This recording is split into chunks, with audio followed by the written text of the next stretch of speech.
Breaking news ava mu ggwanga erya Israeli n'eggwanga erya Palestine olunaku olwaleero nga 22 mwezi gwa February mwaka gwa 2025 wabaddewo okuwanyisiganya kw'abawambe oba kwakyagenda maaso okuwanyisiganya kw'abawambe wakati w'abalwanizi b'eddembe bamukwata mundu mu Gaza ne wakati w'Abayisirayiri.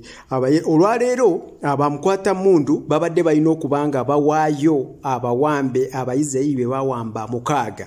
Ofuna bulungi n'Abayisirayiri babadde balina okubanga bawaayo Abapalestine be bawamba 602.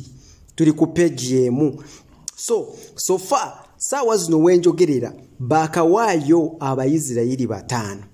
Ofuna bulungi video eno ogenda kugimalirayo ku YouTube mbuuza lwaki lwansonga nagezezzaako okwatachinga buno bukiripu buno bwenfuna kubateerako obujulizi kubalaga biki ebigenda mu maaso naye nga video bagiblockinga bagigana bagamba nti already account eriko warning, so tujja kuba tukola ku YouTube na biki gwayagala okubanga ofuna continuation just genda ku YouTube genda ku bio ojja kulaba link gikwatemu ejja kutwala ku YouTube channel yaffe ononye video eno osobola okubanga ogiraba. So egenda kubeera ko clips zonna nga we byatambudde okuwanyisiganya konna. Anyways, naye mubana abantu abawanyisiganyiza olwaleero Abayisirayiri mubaddemu Omuyisirayiri atali kubali be bawambanga 7 Oktoba. Ofuna bulungi mubaddemu Omuyisirayiri ogwe bali ow'amagye gwe bali bakwatanga amazine bana abantu emyaka 10 babadde basindika message kye bava bamuteereddeko nga ali mu good health ali mu good shape nga basindikira message eri Abayisirayiri egamba nti newankubadde tumanyi muyina bye mubala nti tubawa abantu bammwe bonna oluvannyuma mutukube bomu oba muddemu mukole effujjo lye mubaddenga mutukolako naye temulowooza nti bali be twatwala ku nga 7 Oktoba bokka be tuyina nedda na wano we tukubidde mundu wano just mu Gaza wano n'emyaka n'emabegako we tubadde tulwanaganiranga tubadde tuyina be tuwamba. Kati obuzibu obubeerawo sometimes government ebeera bino ebintu ebimanyi naye nga the general public ebeera temanyi bo ba government eyinza n'okugamba ekujja n'ekugamba nti abantu bo baafa. Ofuna bulungi naye olwaleero balabisizzaamu nga balaga general public ey'Abayisirayiri nti tuyinayo n'abalala abali mu buwambe eno government yamwe tebagamba nti tuyinayo n'abalala abali buwambe kati ng'ono gwe tubateeredde kyekibadde ekigendererwa.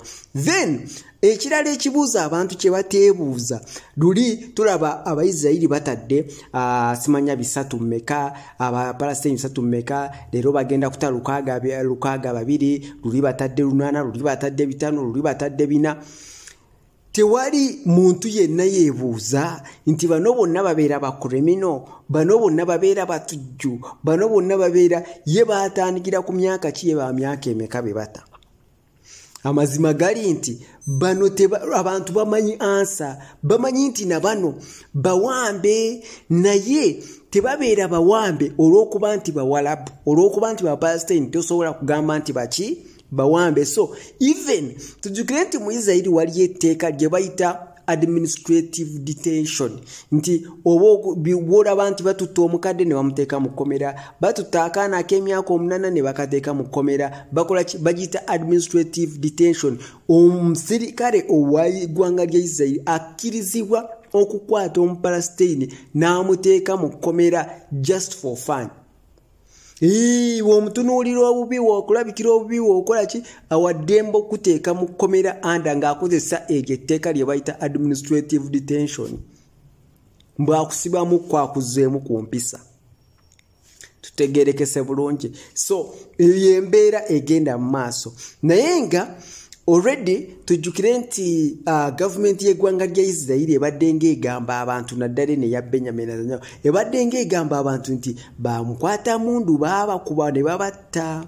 So olunaku ndowooza nga 22 ndowooza nga 2 bwe baawanyisizza emirambo bwe bamaze okubanga bawanyisa egyo emirambo ne bagamba nti omulambo ogw'omukazi embutte gwabadde go ofuna bulungi omubutabeeranga gweggo prime minister navayo n'agamba nti tugenda kubasekula mujja kwejjusa lwaki mwatuwadde omulambo ogutali gweggo. Bamaasi ne baddamu ne babagamba nti guno omulambo ffe bomu we yakuba wetwaddeyo gwe mulambo gwe twasanga weera gwego gwe twaleese.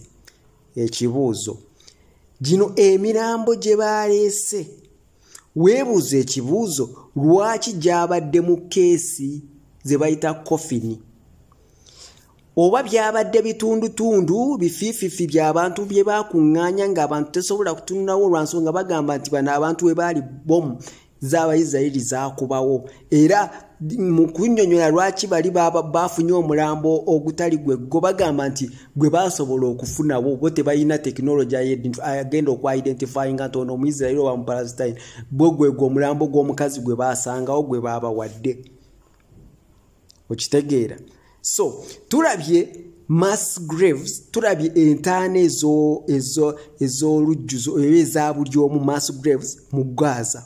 Mwenna muzirabye nga baziika abantu bakola ki. Eno video njikola naye video eziri awo waggulu zeza empaanyisiganya ezibaddewo olunaku olwaleero mu Gaza.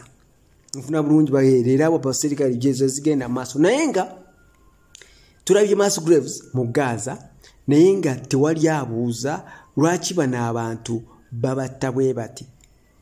You understand? Lwansonga bamanyi, no one asks these questions because they know the answers to these questions. Naye bwe kituuka ku side eri nga bano bagamba mwakuba ekizimbe bomu naffe tetumanyi kyaddirira kuba n'abantu bonna bali babakuma nabo baafa. Bali bajja ate ne babuuza, imagine prime minister waabwe abuuza bamugamba mumwa bakuba bomu ekizimba ebyo byebifi bye twasobola okusolozaawo eby'omukazi bye tubaleetedde ate obuuza mbu lwaki temwaleese muntu waddala owaffe ate nga gwe wasuula bomu.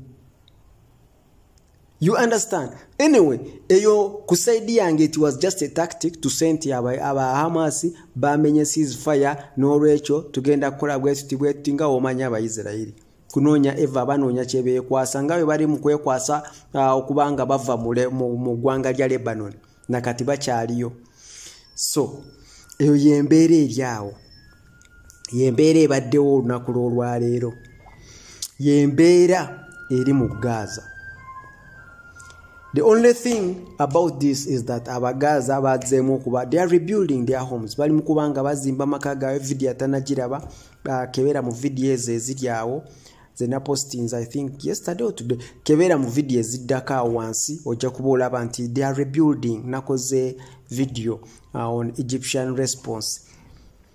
So musubscribinge mubeereko video empamvu tugenda ziteeka wano ne live ndoza tugenda zikuba nga tuzikolera n'okutuusa channel yaffe ku TikTok we banabanga bagiddeko warning nekyo tukisigala tekitugaana kubanga tusigala tugenda mu maaso.